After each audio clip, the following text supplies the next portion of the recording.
जय श्री कृष्णा। राधे राधे सभी प्रेमियों को और जय माता दी। प्रेमियों, आज मैं आपसे नरी सैमरी वाली माता के विषय में चर्चा करने के लिए आया हूँ। नरी सैमरी जो स्थान है मथुरा ज़िले में है, छाता तहसील में है और दिल्ली आगरा हाईवे जो है NH2 उससे लगा हुआ है। तो कथा इस प्रकार है कि धानु नाम का एक भगत जो आगरा का रहने वाला था, हिमाचल कांगड़ा में जाकर के माता से प्रार्थना करता है, हे माँ तुम मेरे साथ चलो। कथा इस प्रकार से भी आती है कि धांधु ने 7 बार अपना मस्तक माता के चरणों में चढ़ाया। प्रेमी, अब तक तो हमने पुराणों में श्रवण किया है, संतों से श्रवण किया है कि शंकर भगवान को खुश करने के लिए रावण ने अपने 10 शीश चढ़ाए थे, लेकिन दूसरी बार ही सुनने के लिए मिलता है कि धांधु भगत ने माता को प्रसन्न करने के लिए अपना शीश 7 बार माता के चरणों में चढ़ाया और माँ से कहा, माँ आप मेरे साथ चलिए। माता कहने लगी प्रसन्न होकर के कि भगत मैं तेरे साथ चलने के लिए तैयार हूँ, लेकिन मेरी एक शर्त है, जहाँ तू मुझे पीछे मुड़ के देख लेगा वहाँ पर मैं रुक जाऊँगी। धांधु भगत आगे आगे आगरा के लिए माता को लेकर के चलने लगा। पीछे पीछे माता आने लगी और कुछ दूर चलने के बाद जब मथुरा जिला आया और ये नरी सैमरी स्थान आया, इस स्थान पर आकर के धांधु भगत ने पीछे मुड़ कर के देखा कि माँ आ रही है या नहीं आ रही। जैसे ही पीछे मुड़ के देखा तो माता धर्म प्रेमी यहीं विराजमान हो गई, जो आज नरी सैमरी के नाम से स्थान जाना जाता है।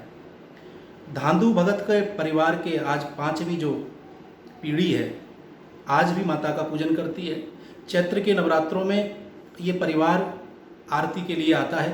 तीज वाले दिन यानी तीसरे नवरात्रि में बड़ी चमत्कारी आरती होती है, जिसे चादर आरती कहा जाता है। एक सूती का कपड़ा होता है, सफ़ेद वस्त्र, जिसमें से आरती को आर पार करना होता है और आरती 5 बार घुमाई जाती है और आरती उस चादर में से पार होती है और कपड़ा प्रेमियों जलता नहीं। ये माँ का चमत्कार है।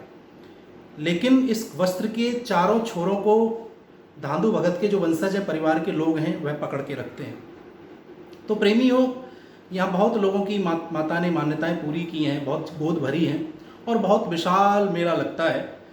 ब्रज में तो विख्यात है, दूर दूर तक भी विख्यात है, लेकिन ये स्थान अभी बहुत दूर तक लोगों को पता नहीं, इसीलिए मैंने आपको बताया।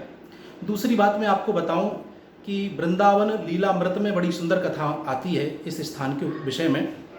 बात ऐसी है प्रेमियों कि राधा रानी को एक बार मान हो गया। राधा रानी को इतना मान हो गया कि भगवान कृष्ण को थोड़ा अच्छा नहीं लगा और राधा रानी का मान हरने के लिए भगवान श्री कृष्ण ने श्यामरी सखी का भेष बनाया। श्यामरी सखी का भेष बना करके और वीणा की सुंदर तान छेड़ती हुई ये श्यामरी सखी पहुंची, राधा रानी से मिली। राधा रानी ने जब परिचय पूछा तो बताया कि मैं स्वर्ग की किन्नरी श्यामरी सखी हूँ और अपने स्वर लहरी से राधा रानी के मन को मोह लिया।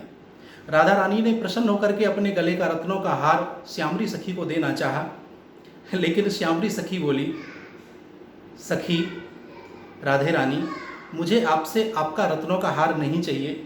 यदि आप मुझे देना चाहते हैं तो अपने मान रूपी रत्न का हार मुझे प्रदान करें।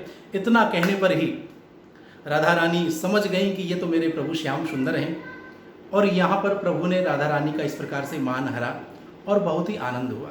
तो प्रेमियों, जो किन्नरी बनकर के आई, तो किन्नरी से तो एक नरी शब्द हुआ और श्यामरी से शब्द बना सैमरी, यानी ये नरी और सैमरी ये 2 गांव हैं, लेकिन ये माता नरी सैमरी के नाम से जानी जाती है।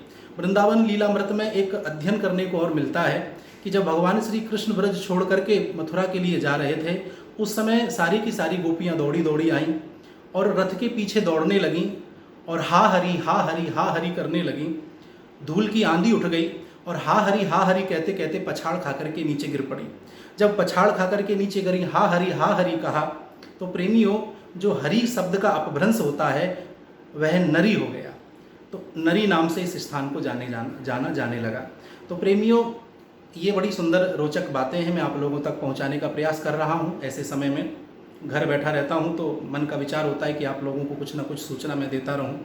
और ब्रज की महिमा का वर्णन कथा के माध्यम से तो होता है, लेकिन ऐसे स्थानों का वर्णन कथा में कम समय रहने के कारणवश नहीं हो पाता है। तो प्रेमियों, हमारे इस चैनल को आप सब्सक्राइब जरूर कर लीजिएगा। अपने इष्ट मित्रों तक ऐसी जो जानकारियां हैं उनको ज़रूर साझा करिएगा। आज आपको बहुत कुछ सीखने के लिए मिला होगा। धन्यवाद। जय श्री कृष्णा। राधे राधे।